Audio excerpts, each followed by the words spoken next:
ఎందుకో నాకు ముందు ఉన్న ఆసక్తి అన్ని తగ్గిపోతుంది. రక్షించబడినప్పుడు ఎంతో ఆసక్తి మరియు నిరీక్షణతో ఉన్నాను.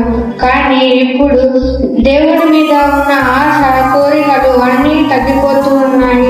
కొన్నిసార్లు అలసిపోయిన వారి మాటలు, క్రియలు చూస్తుంటే నాలో ఉన్న ఆ వైరాగ్యము తగ్గిపోతూ ఉంది. ఇదొక బంధకములా ఉంది నా లైఫ్లో. దేవా, నా జీవితంలో నిరీక్షణ పుట్టించు. నేను చాలా ట్రై చేశాను దేవుణ్ణి సంతోష పెట్టడానికి మరియు అందరినీ సంతోష పెట్టడానికి, కానీ నా వల్ల కావడం లేదు. ఈ యవ్వన జీవితంలో దేవుని కోసం జీవించాలి అని అనుకుంటున్నాను. ట్రై చేస్తున్నా. పాపం నన్ను వెనక్కి లాగుతుంది. అందరూ నన్ను మంచిదాన్ని అని అనుకుంటున్నారు, కానీ నేను పాపంలో పడిపోయేది ఎవరికీ తెలియదు. పాపం నన్ను బానిసగా మార్చింది. నన్ను క్షమిస్తాడా దేవుడు? నన్ను శుద్ధి చేస్తాడా? ఎందుకు నా జీవితంలో అసంతృప్తి?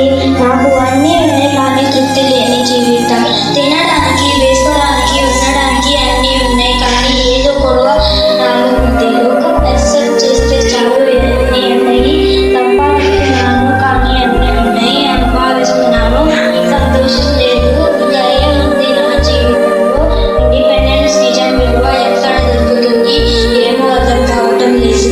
ఒకప్పుడు దేవునితో నడిచి ఆయన సన్నిధిలో ఉంటా ఉండేదాన్ని, కానీ క్రమక్రమంగా నా హృదయం ఆయన నుండి దూరమైంది. ఆయన నా చేయి పట్టుకొని నడిచిన నేను ఆయన చేయి వదిలి నా దారిలో నేను వెళ్ళిపోయాను. నిజంగా ఆయన లేని జీవితం ఒక ప్రళయసాగరంలాగా ఉంది. అమ్మో, ఆయన లేకుండా నేను ఉండలేను. ఆయన నా దగ్గరికి వెళ్తే ఆయన నన్ను క్షమిస్తాడా?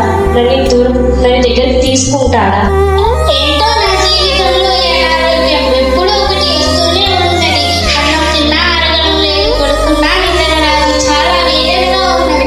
ఏంటో హాస్పిటల్ చుట్టూ తిరగడం, నా కష్టాజీతం అంతా మెడిసిన్స్ కి, డాక్టర్స్ కి పెట్టడం.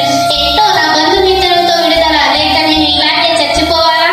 దేవుని నామానికి స్తోత్రాలు. మీ అందరికీ నా వందనాలు. ఈరోజు స్వాతంత్ర దినం సందర్భంగా మనమందరం దేవుని సన్నిధిలో మన పాపాల నుండి విముక్తి చెందాలని వేడుకుందాం.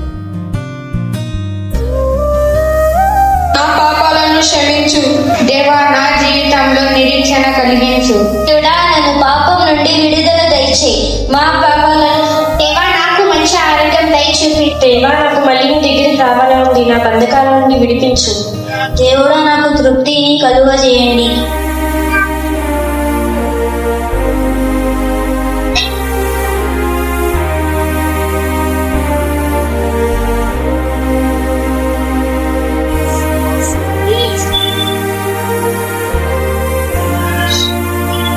యేసు నాతో ఉన్నాడు, నా భయం పోయింది.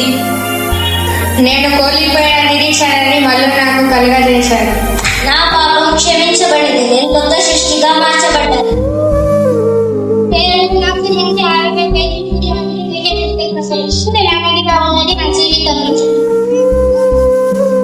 దేవా, నాకు సహాయం చేసినందుకు చాలా చాలా కృతజ్ఞతలు. మళ్ళీ నీ సన్నిధికి వచ్చి నాకు భాగ్యం దయచేస్తావు. దేవుడా, నాకు తృప్తిని కలుగజేశాడు. మన బంధాలు వేరైనా మన బాధ ఒకటే. యేసుక్రీస్తు మన కొరకు సిలువ మీద ప్రాణమిచ్చాడు. దేశానికి స్వాతంత్రం ఒక్కరోజు దొరికింది, కానీ మన హృదయాలకి స్వాతంత్రం ప్రతిరోజు యేసుక్రీస్తు ద్వారానే దొరుకుతుంది.